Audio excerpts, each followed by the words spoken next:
இந்த கதையில் வரக்கூடிய கதாபாத்திரங்கள் அனைத்தும் உண்மையானவை. இந்த கதை அனைவருக்கும் புரியும்படியாக ஒரு சில அம்சங்களை இணைத்துள்ளோம்.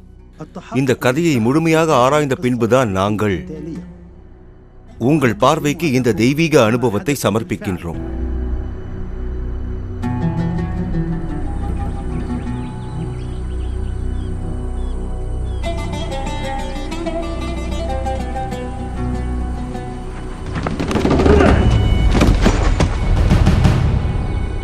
எதிர்பார்க்காத நேரத்தில் வந்து தாக்குறது தான் நம்ம திறமை. நாம் வந்திருக்கோன்றது அவனுக்கு தெரியறதுக்கு முன்னாடி அவன் உயிரை நம்ம எடுத்துருக்கணும்.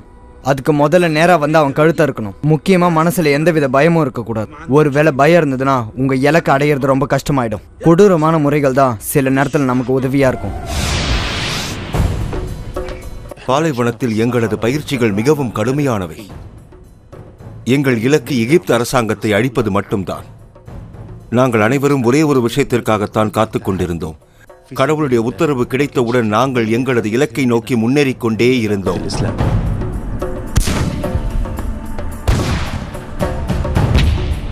எங்கள் அனைவருக்கும் இருந்தது இரண்டே வழிகள்தான். போரில் வீர மரணம் அடைந்து இறைவனடி சேர வேண்டும், அல்லது எதிரிகளை அழிக்க வேண்டும். எங்களது கூட்டத்தில் நான் ஒருவன் மட்டுமே குறிபார்த்து சுடுவதில் கைதேர்ந்தவனாக விளங்கினேன்.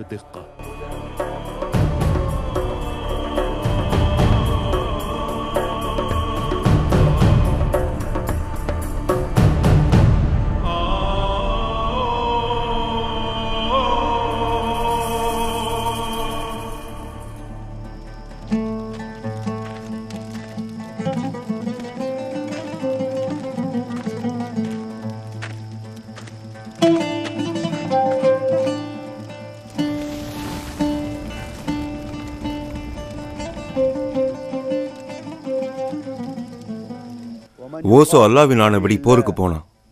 அவன் இறந்தது நம்ம வெற்றிக்காக. அவனுடைய இந்த தியாகத்துக்கு நாம மரியாதை செலுத்துவோம். உன் சகோதரன் இறைவனடி சேர்ந்துட்டான். அந்த விஷயத்தை நீ ஒத்துக்கிட்டே ஆகணும். அதுதான் நமக்கு பெருமை முஸ்தபா.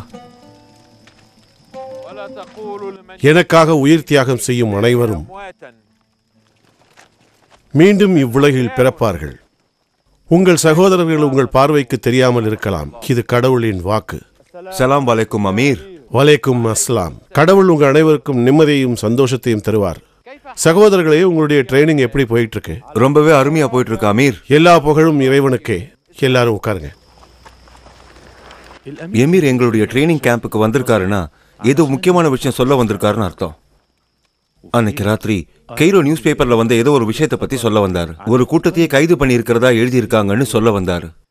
பணம், அப்புறம் கீழ்த்தரமான உடல் உறவுக்கு ஆசைப்பட்டு முஸ்லிமா மாற முயற்சி பண்ண சில பேரை அங்க இருந்து ஹாஸ்பிட்டல்ல அரெஸ்ட் பண்ணதா சொன்னாரு.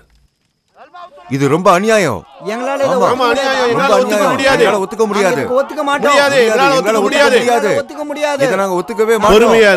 நிச்சயமா ஒத்துக்க மாட்டோம். அமைதி. இந்த செய்தியை கேட்ட உடனே எங்க எல்லார் மனசுலயும் வெறி அதிகமாச்சு. அது ஒரு ரம்ஜான் மாசம். அப்படி இருந்தும் கடவுளுக்கு சேவை செய்ய முடியலையேன்னு எல்லாரும் வருத்தப்பட்டோம். எங்க எல்லார் மனசுலயும் வெறித்தனம் பல மடங்கு அதிகமாச்சு. ஆனா என்ன பொறுத்த வரைக்கும் கிறிஸ்தவர்களை வெறுக்கிறதுக்கு எனக்கு இன்னொரு காரணம் கிடைச்சது. அவ்வளவுதான். இப்ப எல்லாருக்கும் புரிஞ்சிருக்கும்னு நினைக்கிறேன். நாங்க எல்லாரும் கடவுளின் பெயர்ல ஒரு முடிவெடுத்தோம். என்ன நடந்தாலும் சரி, எவ்வளவு உயிர் போனாலும் சரி, கிறிஸ்தவர்களை அழிச்சிடணும்னு முடிவு பண்ணோம். ஆனா எமீர் எங்க படைகளை வச்சு போர் தொடுக்காம கிறிஸ்தவர்களை அழிக்கிறதுக்கு ஒரு புது வழிய சொன்னாரு. அவர் சொன்ன வழி என்னன்னா, பைபிள் தப்பானது அப்படின்னு நிரூபிக்கிறதுக்கு ஒரு புத்தகத்தை எழுதணும்னு சொன்னாரு. அந்த புத்தகத்தை எழுதி வெளியிட்டோம்னா மக்களை நம்ப வைக்க முடியும்னு நம்பினாரு. ஆனா அந்த புத்தகத்தை யார் எழுதுறது?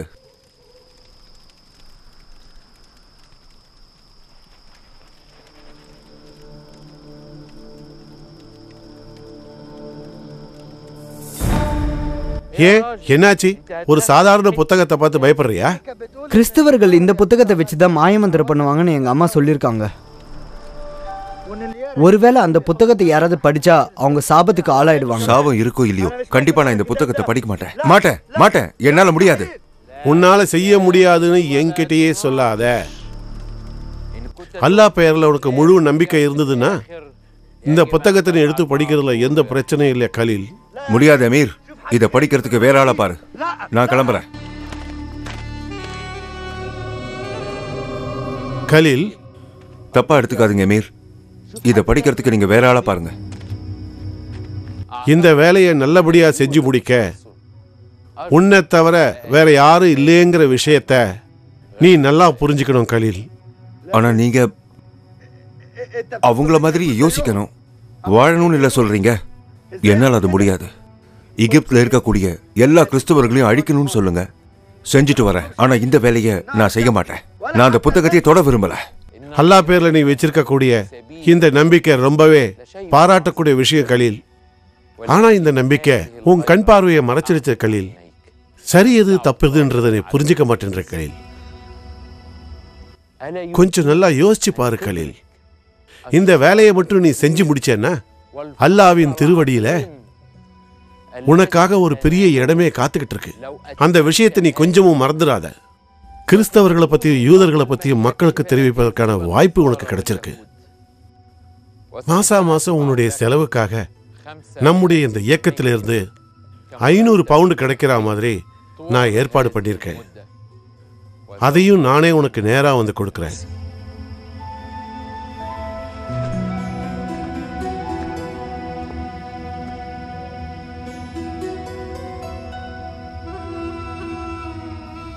பாலைவனத்துல இருக்கிற ட்ரைனிங் கேம்ப்ல இருந்து நான் கிளம்பினேன். கிட்டத்தட்ட 1 மாசம் நான் என்னுடைய வீட்டுல எந்த வேலையும் செய்யாமலே இருந்தேன்.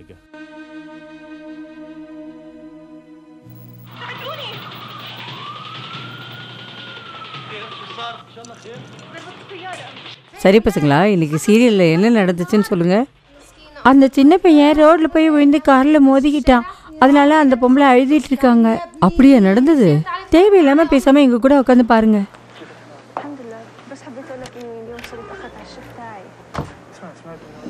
ஐயோ,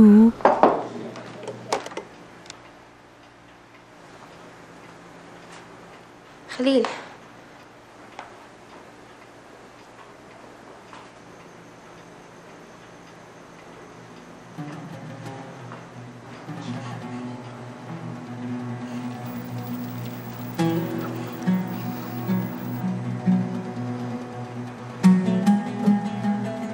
இதெல்லாம் பார்க்க கூடாதுன்னு நான் உங்ககிட்ட சொல்லியிருக்கேனா இல்லையா?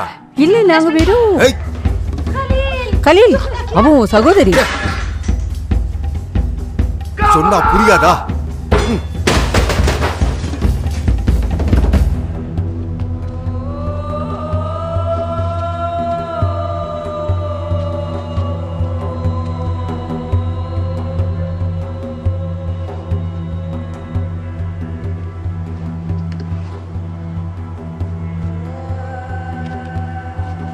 கடைசியா எமீர் கொடுத்த வேலையை நான் செஞ்சு முடிக்கலான்ற முடிவுக்கு வந்தேன்.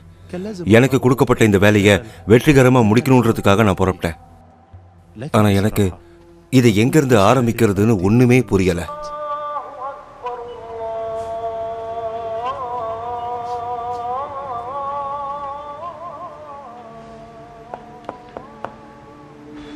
நான் தோராவை படிச்ச போது சில முரண்பாடான விஷயங்களை நான் அதுல கண்டுபிடிச்சேன். ஆனா இதே மாதிரியான சில விஷயங்கள் நம்மளுடைய குரான்லயும் இருக்குன்றத நான் நல்லா புரிஞ்சுக்கிட்டேன்.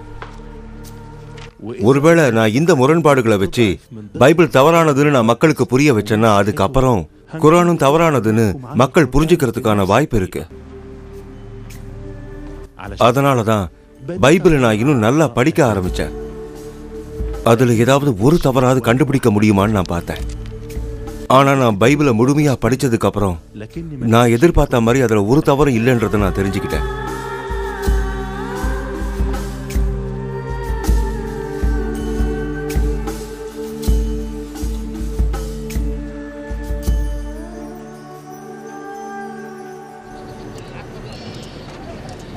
ப்ராஃபெட் முகமதோ அஹமதோ நம்முடைய பூமிக்கு வரா மாதிரி எங்கேயுமே விவரிக்கல பைபிள்ல. இங்க பாரு கலீல், உனக்கு தேவையான பொருட்களை நான் இப்ப எடுத்துக்கிட்டு வந்திருக்கேன். எதை வாங்கிப்பார். இந்தா உண்மையின் பொக்கிஷம். இந்த புத்தகங்கள்ல ப்ராஃபெட் முகமதை பத்தி கிட்டத்தட்ட 26 விதமான விளக்கங்கள் இருக்கு. இது எல்லாமே இறைவனோட அருளால எழுதப்பட்டிருக்கு. எல்லா புகழும் இறைவனுக்கே. இவை எல்லாமே டோராக்கு சம்பந்தப்பட்ட விஷயங்கள். இந்த புத்தகங்கள்லாம் ஏன் முதலையே கொடுக்கல? இதெல்லாம் நீ படிக்கணும்னா முதல்ல பைபிளை பத்தி நல்லா புரிஞ்சுக்கணும். அதனால தான். ஒருவேளை நீ பைபிளை முழுசா படிச்சுட்டேன்னா இப்ப நீ இந்த புத்தகங்களை படிக்க ஆரம்பி. இதையும் படிச்சு முடிச்சிட்டேன்னா யாரு கேட்டாலும் சுலபமா பதில் சொல்ல முடியும். கலீல், நான் சொல்றதை கொஞ்சம் கவனமா கேள். நீ எழுதக்கூடிய இந்த புத்தகம் விலை மதிப்பற்றது. இதுவரைக்கும் புத்தகங்களை மட்டுமே படிச்சு அதுதான் உண்மைன்னு வாழற மக்கள் இதுக்கப்புறம் உண்மை என்னங்கிறத புரிஞ்சுப்பாங்க. கடவுளோட ஆசை இருந்தா எல்லாமே சாதகமா அமையும். ஏன்னா கடவுள் ஆசை இல்லாம இந்த உலகத்துல நம்மளால எதுவுமே பண்ண முடியாது.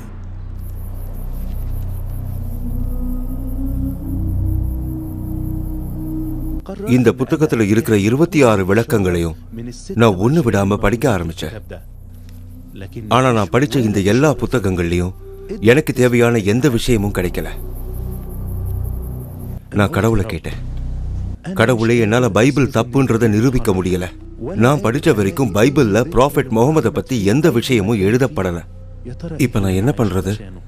நான் யாரை வழிபடணும்னே எனக்கு தெரியலையே.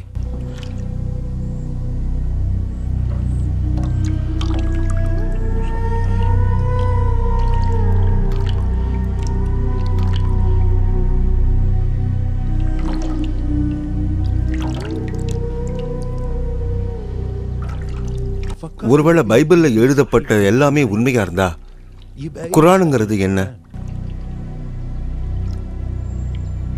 கண்டிப்பா ரெண்டுமே ஒரே விஷயத்தை சொல்ல வாய்ப்பே இல்லை. ஏன்னா ரெண்டுமே வேற வேற பாதைகளை அடிப்படையா கொண்டது. அதனால நான் யோசிக்கிறது எல்லாமே ஒரு புத்தகத்துல எழுத ஆரம்பிச்சேன். குர்ஆன்ல எழுதப்பட்டது எல்லாமே கடவுளுடைய வார்த்தைகள் தானா?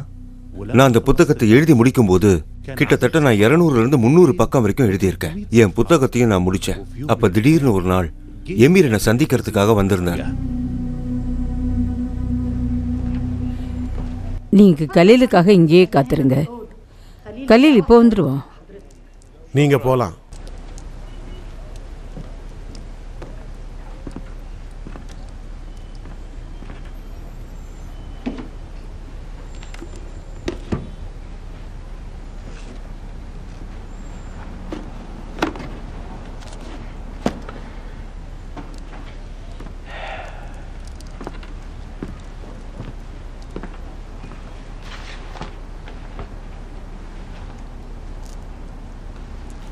அவன் ஒரு வழியா எழுத ஆரம்பிச்சிட்டான்.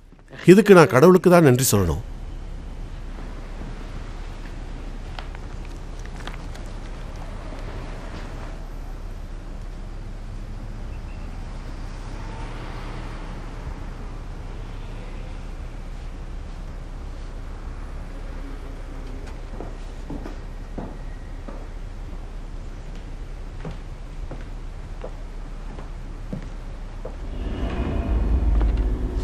ஏன் இந்த மாதிரி எழுதிக்கிட்டு இருக்க கலீல்? உனக்கு என்ன ஆச்சு? நீ என்ன சொல்ல வர? குர்ஆன் கடவுளால் எழுதப்படலைன்னு சொல்ல வரியா? உங்களுக்கு என் எழுத்துல நம்பிக்கை இல்லைன்னா நீங்களே இதை ஒரு தடவை படிச்சு பாருங்க. இதை எழுதுனதுல எனக்கு மட்டும் சந்தோஷம் நினைக்கிறீங்களா? நான் இந்த வேலைக்கு தகுதி இல்லாதவன், எனக்கு இந்த வேலையை கொடுக்காதீங்கன்னு சொன்னேன். ஆனா கடவுளால தேர்ந்தெடுக்கப்பட்டவன் நீதான், இதை நீதான் செய்யணும்னு சொன்னீங்க. செய்ய மாட்டேன்னு சொன்னதுக்கு அப்புறம் நீங்க தான் என்னை இதை செய்ய சொன்னீங்க. உனக்காக நான் இதுக்கு இவ்வளவு பணத்தை செலவு பண்ணணும்? பைபிள்ல எழுதப்பட்ட தப்பான விஷயங்களை நீ மக்களுக்கு எடுத்து செல்லுவேங்கிறதுக்காக?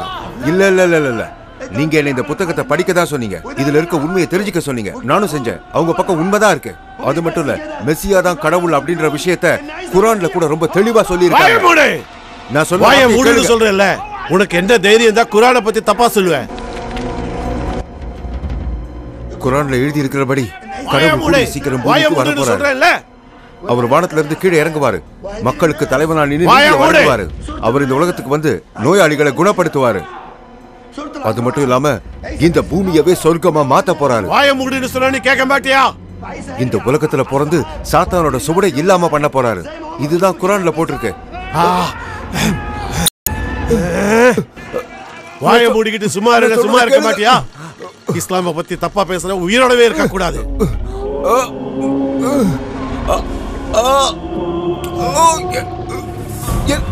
ஐயோ வேண்டாம், அவனை விட்டுடுங்க.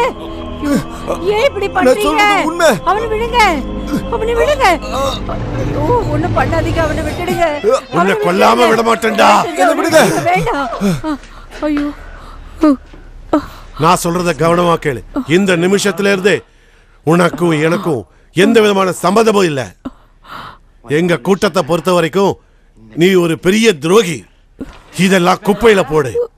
ஒரு வேளை இதை யாருக்காவது காமிச்சேன்னா அப்புறம் நானே உன்னை கொன்னுடுவேன். துரோகி, ஏமாத்திட்டான். ஐயோ, ஐயோ, ஒண்ணு இல்லப்பா. ஆனா பைபிள்ல என்ன போட்டிருந்துச்சுன்னா, விரோதிங்களையும் நேசி, அவங்களுக்காக பிரார்த்தனை பண்ணு, உன்னை துன்புறுத்தினாலும் அவங்களுக்கு நல்லது செய், உன்னை வேண்டான்னு வெறுக்கிறவங்களையும் மனசார விரும்பு, எல்லா ஜீவராசிகள் கிட்டையும் அன்போட பழகு. உன் வலது கணத்துல யாராவது அடிச்சா நீ பொறுமையா இடது கணத்தையும் காட்டு. கடவுளை நம்பாதவங்க கூட நம்மளுடைய போராட்டம் தொடரும். கடவுளை பத்தி தப்பா பேசுறவங்க கூட நம்ம போராட்டம் தொடரும். கடவுளை ஏமாத்துறவங்க கூட நாம இன்னும் போராடுவோம்.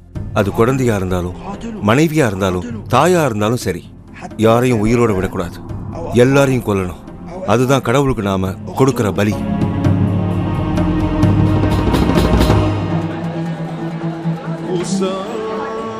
இதை குடிச்சிட்டு நல்லா ஜாலியா விளையாடுங்க சார். இந்தாங்க, நீங்களே சாப்பிடுங்க.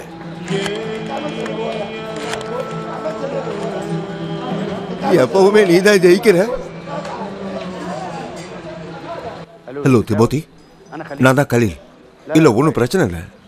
உங்ககிட்ட பேசணும்னு தோணுச்சு, அதான் ஃபோன் பண்ணேன். ஒரு நாள் நான் என்னுடைய கிறிஸ்துவ நண்பனுக்கு ஃபோன் பண்ணி அவன் கூட பேசணும்னு சொன்னேன். அவன் மூலமா நிறைய விஷயங்களை தெரிஞ்சுக்கணும்னு ஆசைப்பட்டேன். ஆனா அவன் பயந்து போய் போனை கட் பண்ணிட்டான். நான் ஃபோன் பண்ணிட்டு இருந்த அந்த நேரத்துல என் பேக்கை யாரோ திருடிட்டாங்க. அந்த பேக்ல தான் நான் எடுத்துக்கிட்டு வந்திருந்த என்னுடைய பைபிளும் பாஸ்போர்ட்டும் இருந்தது. வேற ஏதாவது வேணுமா? இங்க என் பேக் இருந்தது, பாத்தீங்களா?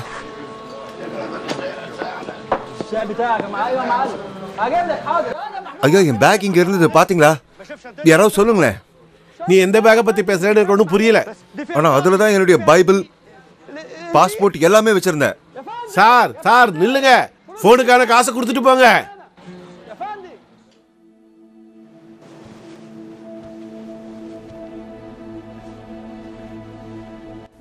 கடவுளே, எனக்கு உதவி பண்ணுங்க. சரியான பாதையை காட்டுங்க. நான் எதிர்பார்த்தது எல்லாமே உங்களுக்கு சேவை செய்யணும், உங்களை நல்லா புரிஞ்சுக்கணுன்றத மட்டும்தான். உங்க ஆசீர்வாதத்தால தான் நான் பிறந்தேன். உங்க வார்த்தைப்படிதான் நான் நடந்தேன். ஆனா இப்ப நான் குழம்பி போயிருக்கேன். உங்க உதவி தேவை. கடவுள் ஒண்ணுதான்றது எனக்கு நல்லா தெரியும். ஆனா நீங்க முஸ்லிமோட கடவுளா இல்ல கிறிஸ்துவர்களோட கடவுளா? ஒருவேளை நீங்க முஸ்லிமோட கடவுளா இருந்தா என் மூளையில இஸ்லாம்ங்கிற வார்த்தையை தவிர வேற எதுவும் இருக்க தேவையில்லை. ஒருவேளை நீங்க கிறிஸ்துவர்களுடைய கடவுள்னா உங்களை வழிபடுறதுக்கான முறைகளை எனக்கு சொல்லிக் கொடுங்க. எனக்கு ஒரு நல்ல பாதையை காட்டுங்க. தயவு செய்து இந்த குழப்பத்துல இருந்து என்னை காப்பாத்துங்க, காப்பாத்துங்க. நான் இதுவரைக்கும் என் வாழ்க்கையில அந்த மாதிரி தூங்குனதே கிடையாது. என்னன்னு தெரியல, எனக்கு அன்னைக்கு அப்பேற்பட்ட தூக்கம். அந்த தூக்கத்திலையும் எனக்கு ஒரு கனவு.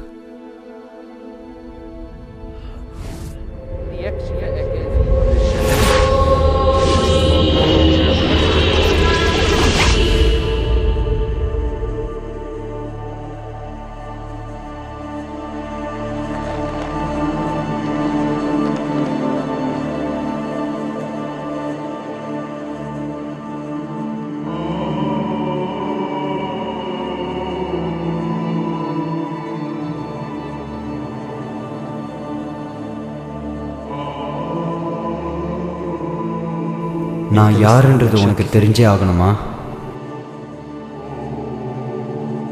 ஆமா, நீங்க யாரு? நீ இவ்வளவு வருஷமா தேடிக்கிட்டு இருக்கிறது என்னதான்? எனக்கு எதுவும் புரியலையே. அந்த புத்தகம் ஞாபகம் இருக்கா? அது என்னுடைய உயிர். தெரியும், எனக்கு நல்லாவே தெரியும். ஆனா என்னுடைய பேக்கை யாரோ திருடிட்டு போயிட்டாங்க. அந்த புத்தகத்தை யாராலையும் திருடவே முடியாது.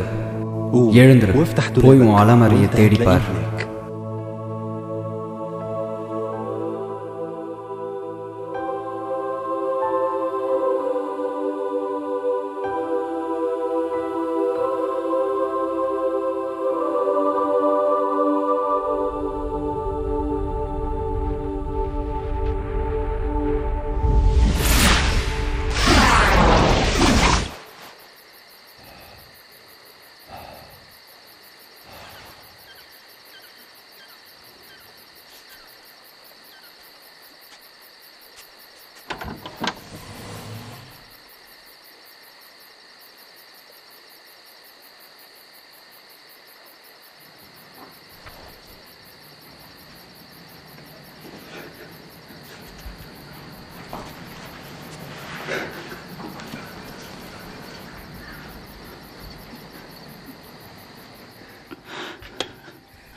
கலீல், அம்மா, தயவு செஞ்சு என்னை மன்னிச்சிருங்க.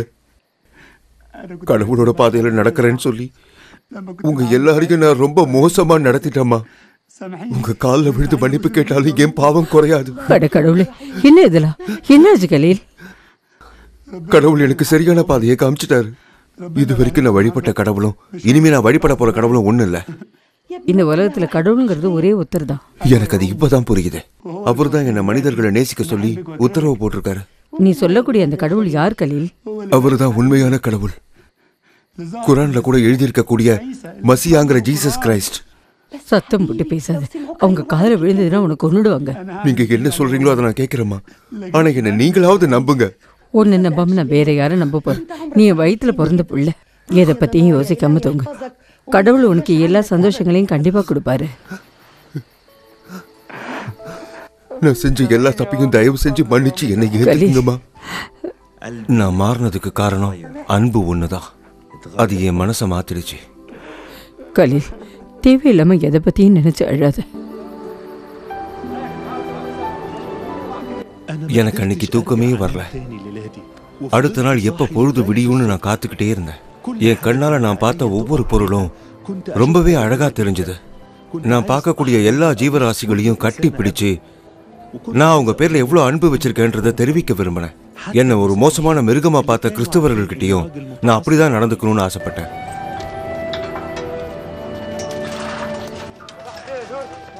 பயப்படாதீங்க, என் பேர் கலீல். உன்னை நான் கடைக்குள்ள விட மாட்டேன்.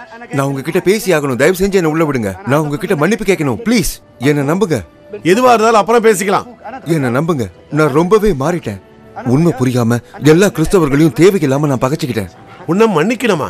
நீ மாறிட்டியா? உங்க மன்னிப்புக்கு தகுதியற்றவன் தான் நான். ஆனா என்ன தயவு செஞ்சு மன்னிச்சிருங்க ப்ளீஸ். என்ன நம்புங்க. ஹல்லேலூயா. அப்படின்னா என்ன? எல்லாம் தெரிஞ்சுப்பேன். போக போக நீயே தெரிஞ்சுக்குவேன். என்னால இதை நம்பவே முடியல. தயவு செஞ்சு என்ன மன்னிச்சிருங்க. என்ன தப்பா எடுத்துக்காதீங்க. நான் உன்னை மன்னிச்சிட்டேன். உள்ளவா, உள்ளவா. அந்த நிமிஷத்துல இருந்து வாழ்க்கையை நான் புரிஞ்சுக்க ஆரம்பிச்சேன். இந்த உலகமே என்ன மிருகமா பார்த்துச்சு. ஆனா அந்த நாளுக்கு அப்புறம் இந்த உலகமே ஒரு புது கலியில பார்க்க ஆரம்பிச்சது. எல்லாருமே என்ன வெறுத்தாங்க. நான் ரொம்ப மோசமான பயங்கரமான மிருகமா வாழ்ந்துகிட்டு இருந்தேன். ஏராளமான சர்ச்சுகளை எரிச்சேன். இயேசு கிறிஸ்து என்னுடைய வாழ்க்கையை மாத்திட்டார். பைபிள்ல எழுதியிருக்க மாதிரி நான் எப்ப நடக்க ஆரம்பிச்சனோ அந்த நிமிஷத்துல இருந்தே இந்த உலகம் என்னை விரும்ப ஆரம்பிச்சது.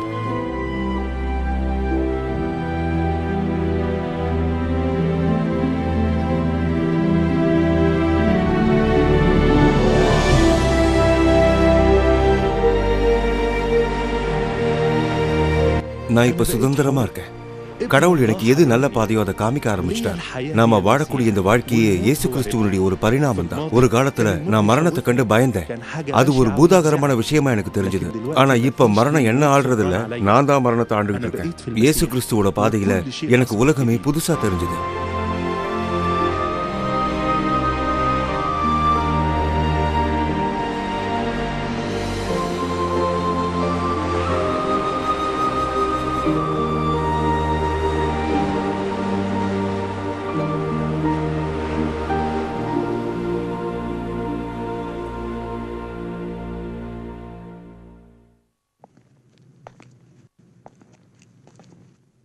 ஒரு சிறுத்தை தன் உடம்புல இருக்க புள்ளிகளை மறைய வைக்க முடியுமா? இல்ல ஒரு ஆடுதான் பசியில இருக்க சிங்கத்து கூட விளையாட முடியுமா? மனிதர்களால வெறுக்கக்கூடிய அளவுக்கு மிருகத்தனமா வாழ்ந்துகிட்டு இருக்க ஒரு மனுஷன் அமைதியா மாற முடியுமா? கலீலை பொறுத்த வரைக்கும் அவனுடைய சிந்தனையில இந்த மாதிரி கேள்விகள் எதுவுமே எழல. ஏன்னா அது வரைக்கும் அவன் இயேசு கிறிஸ்து தேவனின் தூதனை பார்க்கவே இல்லை. இது நடக்காத ஒரு விஷயம்னு நீங்க நினைக்கலாம். அது கிட்டத்தட்ட உண்மைதான். ஆனா கடவுளுடைய உலகத்துல எதுவுமே நடக்கிறதுக்கு வாய்ப்பு இருக்கு. கலீல் மாதிரி எனக்கு இன்னொருத்தனையும் தெரியும். அவன் பேர் சவுல். கலீல் மாதிரியே ரொம்பவே முரட்டு புத்தி இருக்கிற ஒரு மேதாவி. அவனும் ஏராளமான கிறிஸ்தவர்கள் உயிரை அழிக்கிறேன்னு சொல்லி பல கிறிஸ்தவர்கள் உயிரை கொடூரமா அழிச்சான். ஆனா ஒரு நாள் நாம போராடுறது மனிதர்களோட அல்ல கடவுளோட அப்படின்றத புரிஞ்சுக்கிட்டான். கடவுள் சாலை ஒரு நிதானத்துக்கு கொண்டு வந்தார். அவ்வளோ அரக்கத்தனம் கொண்ட ஒரு மனிதன் கடவுள் முன்னாடி மண்டி போட்டு நீ யாரு அப்படின்னு கேட்டான். அதுக்கு கடவுள், நான் தான் இயேசு. நீ என் சர்ச்சுக்கு எதிராக சண்டை போட்டினா எனக்கு எதிராக சண்டை போடுறதா அர்த்தம் அப்படின்னு புரிய வச்சாரு. அந்த மனுஷன்தான் அதுக்கப்புறம் பால்ன்ற பேர்ல புகழ் அடைஞ்சாரு. பைபிள்ல இருக்கக்கூடிய ஏராளமான அதிகாரங்கள்ல அவர் தான் எழுதினார். அந்த மனிதனை அப்படி மாத்தினது எது? கலீல் எதனால மாறினா? இவங்க 2 பேரும் மாறினது காரணம் ஒரே ஒரு விஷயம்தான், அன்பு. அந்த அன்பை பத்தி தான் இன்னைக்கு நாம பேச போறோம். அதை தாண்டி இந்த உலகத்துல எதுவுமே இல்லை சகோதரர்களே. அன்பே தெய்வம். பைபிள்லயும் அதைத்தான் எழுதியிருக்காங்க. நம்ம பார்க்கக்கூடிய எல்லா இடங்கள்லயும் கடவுள் நிறைஞ்சிருக்காரு. ஆனா எல்லாருக்கும் புரியுற மாதிரி ஒரு யதார்த்தமான வார்த்தையில சொல்லணும்னா அன்புதான் கடவுள். கடவுள் இந்த உலகத்துல வாழ்றவங்க கிட்ட பெருசா எதையுமே எதிர்பார்க்கல. எல்லா உயிரினங்களுக்கும் அன்பு கிடைக்கணும்னு தான் அவர் ஆசைப்படுறாரு. அவர் தன்னுடைய வீடான சொர்க்கத்துல எல்லாருக்குமே ஒரு இடத்த ஒதுக்கியிருக்காரு. அவர் வீட்டுல இடம் கிடைக்கிறதுக்கு நாம செய்ய வேண்டியது ஒன்னே ஒண்ணு, அவரை மனசார ஏத்துக்கணும். இப்ப நான் சொல்ல போறதுதான் ரொம்ப முக்கியமான விஷயம், கவனமா கேளுங்க. கலீல் அவனுடைய கனவுல இயேசு கிறிஸ்துவை நேரடியா பார்க்க முடிஞ்சுது. நீங்களும் உங்க கனவுல இயேசு கிறிஸ்து வரணும்னு ஆசைப்படலாம். ஆனா அது நடக்காம போலாம். துயரங்கிறது மனிதர்களுக்கு கடவுளால் கொடுக்கப்பட்ட ஒரு வரம், அவ்வளவுதான். கடவுளுடைய நம்பிக்கை அப்பதான் நமக்கு அதிகமாகும். இந்த நம்பிக்கைன்றதும் கடவுளுடைய வரம்தான். அன்பு மட்டுமே உருவான ஒரு கடவுள்கிட்ட இருந்து அன்பை தவிர வேற எதை எதிர்பார்க்க முடியும்?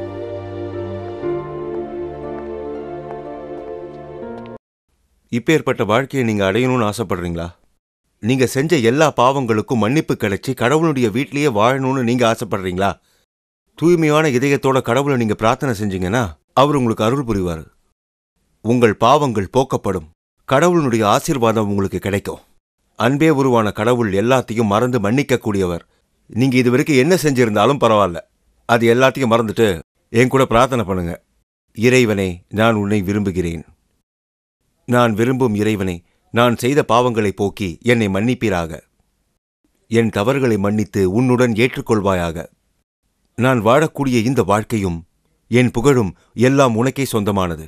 அதை உனக்கே அர்ப்பணிக்கிறேன். ஆமென். சகோதர சகோதரிகளே, என் கூட நீங்க பிரார்த்தனை பண்ணிருக்கீங்கன்னா கடவுள் உங்களுக்கு நல்ல வழியை காட்டுவாரு. கடவுள் உங்களுக்கு உறுதுணையா இருந்து உங்க கஷ்டங்களை போக்குவாரு. எல்லாருக்கும் அன்பு செலுத்துங்க. ஆமென்.